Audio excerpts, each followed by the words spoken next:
Thinking about buying your first investment property? Well, then make sure you consider the following factors.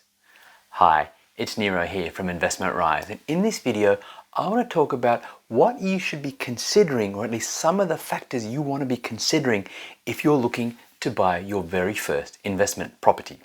And the first thing I always ask people when looking to buy an investment property is why, or what's the reason, or what are their actual goals? Because you need to be very, very clear on the reason why you're looking for an investment property, because the reason matters. You see, because there are so many people out there, for example, who are looking to buy what I call quasi-investments or almost non-investments. For example, you might be thinking of buying a property that you want to live in at some point in the future, but maybe now isn't the time to buy it as your home, so you want to buy it as an investment property and get it rented out. Well, if that's your goal, then really what you want to be looking at is, well, with this kind of home that you want to buy, is it the kind of home you'd want to live in at some point in the future? That's really the only criteria, and then you want to know, is it affordable for you and can you get it rented out? And if the answers are yes, well, that's pretty much job done. Then you go ahead and look for those kind of properties, right? On the other hand, maybe you're thinking about buying a property like a holiday home that you would like to fundamentally use as a holiday home, but you want to also get some rental income along the way. Now, I've said before, where I think that as an investment strategy, that's probably one of the most high risk investment strategies out there. But if your sole focus is just on having a holiday home and you don't really care about the rental so much, well then that's what you look at. Whereas if you're looking for an investment property to be a stepping stone into your next property so that you can start to build a property portfolio, well then it's a very different kettle of fish, right? Because then you need to start asking yourself, how can you ensure that this first property actually is a stepping stone to the next one, right? And there's really a couple of things you want to be focusing on. Number one, you want to look at the capital growth prospects of that particular area, suburb, city, whatever it is that you're trying to target, okay? Because what you're trying to identify is based on your time frame and your goals. If you buy a property today, is it likely to be worth more in a year's time, 3 years' time, 5 years' time, whenever it is you're thinking about buying that second investment property? Because only if a property rises in value can it then be a stepping stone for your next one, because then you've got this equity uplift that you can use. Now, I know that might sound really basic, but I see so many people who don't look at investing from that perspective. Most people who look to buy an investment property are simply trying to find out, well, is it a good area? Do they like the area? Some people want to know if they can drive past the property so it's close to home, so they can feel comfortable. They're looking at all those sort of, I guess, emotional factors, and then they just buy something and hope and pray. But what you really want to be doing, if you're serious about building a property portfolio that can help you create wealth, that can help you even retire earlier, is really look at the numbers and look at, well, what do you believe about the area? Does it have the key capital growth fundamentals that you'd want to see? Like number one, do you see greater demand than supply? Are properties renting easily? Is there good infrastructure? What about the jobs growth in the area? You want to look at those key factors to really give yourself the maximum chance of getting capital growth over the time frame that you've identified. But that's not enough. That's probably the second biggest mistake people make, is they focus on just getting the capital growth and they think, oh, they've got equity, so now they can invest. Right? The number of people who have been surprised to find out that they are unable to buy any more investment property even though they've got equity, and they think equity is enough. But unfortunately it isn't.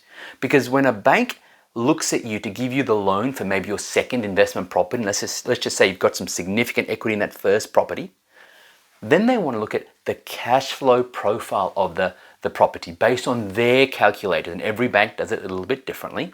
But what they want to see is, based on their calculators, can you afford a next property?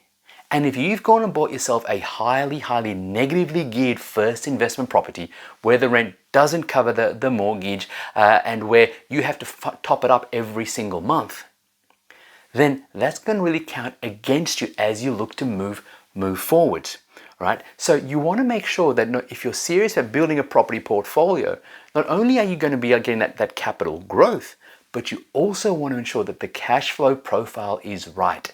And what I mean by that is you don't want to go too far negative. What you're really aiming for is sort of that neutral growth, maybe slightly positive.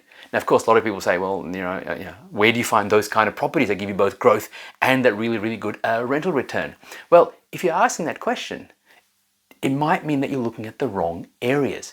For example, right now in many areas of Sydney and certainly Melbourne, you have no hope of getting a property that's got good growth potential, but also a decent rental return. But there are certainly other areas around the country where you can do that quite easily.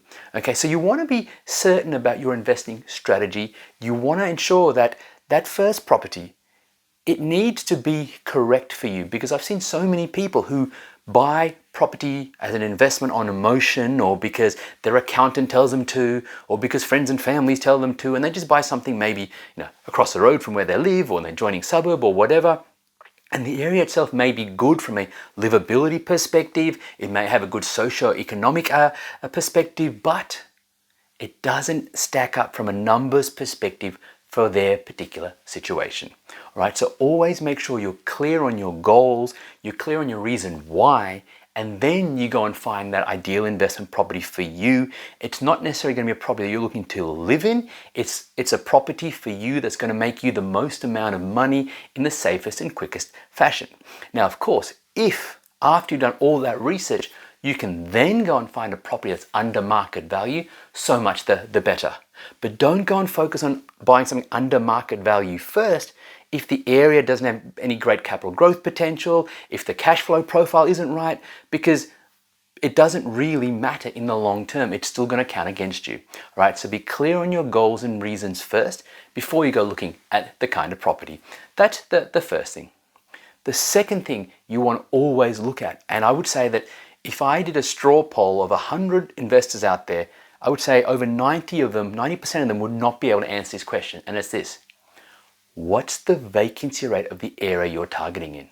See, because it almost does not matter how good you think the capital growth prospects are, what the population growth is, what the infrastructure growth is, all that, none of that matters if you can't get your property rented quickly and for the rent that you expected. See, if you buy an area where all of a sudden there's this huge oversupply, like for example, it often happens if you buy an off-the-plan unit, or you buy an area where it's based on, say, one single industry and there's an issue with that industry and all of a sudden jobs leave the area, so people leave and now you have oversupply, right? Whatever it is, if you buy an area that's got a vacancy rate that's too high and you can't get your property rented, then everything else goes pear-shaped, right? For me, when I'm looking to invest in property personally, or when I'm looking to help our clients buy an investment property, the vacancy factor is almost the very first thing I look at, because that's the key thing that holds your entire investment portfolio together. So make sure you're looking at the vacancy rate, make sure it's low. And what do I mean by low? A low vacancy rate is anything under 3%, because that's where you can have a great deal of confidence that there are fewer properties available for rent than people looking to rent out the property. Okay, that's the second thing. Then, number 3, look at how much you can afford to spend. Now, I don't mean from a budget perspective, as in a price point perspective. No. Many people say, look, Nero, I can afford to pay $600,000 or $800,000. That's not the question I'm asking. What you want to know is, how much can you afford to spend on a monthly basis?